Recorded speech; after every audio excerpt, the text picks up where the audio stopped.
Thank you, Mr. Chairman. Today's hearing is on a topic of critical importance to our national security and our public health. The fact is, we don't know when the next pandemic will strike. And in order for us to truly be prepared, we must devote the time and resources now to strengthening our biosafety and biosecurity so that we can ensure the health security of Americans all across the country.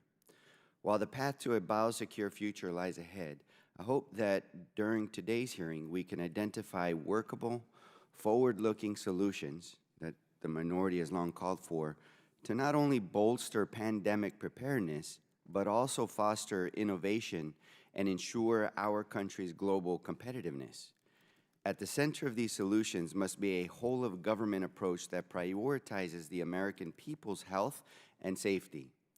In the wake of the COVID-19 pandemic, our nation has taken important steps forward in advancing this approach with targeted investments in pandemic prevention, refined policies to promote biological risk management, and informed recommendations to improve overall biosafety and biosecurity.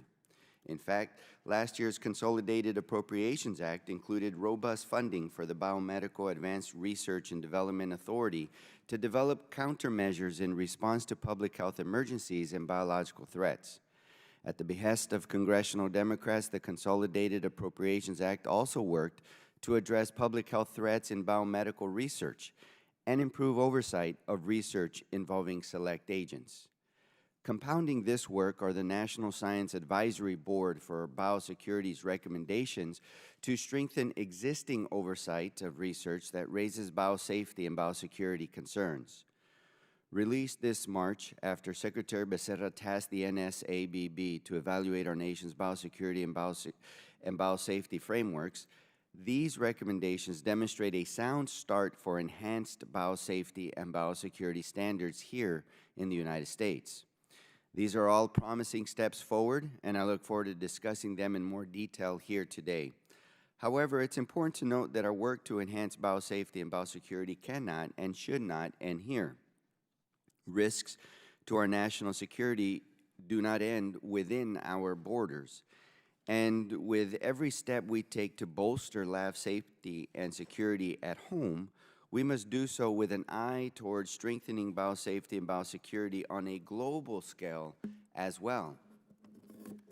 That's why I was glad to see President Biden's executive order focused on growing our own take action to promote biosafety best practices abroad as well. Right now, a patchwork of lab safety standards and guidance may guide nations in their pursuit to bolster their own biosafety and biosecurity.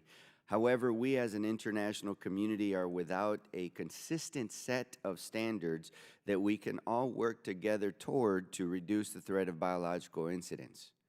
There is no simple solution to how we can achieve this goal, and every day emerging technologies further complicate our work. However, if we remain united around our common goal of protecting the health and safety of our communities, of fortifying our biodefense, and enhancing pandemic preparedness, I know that we can get there.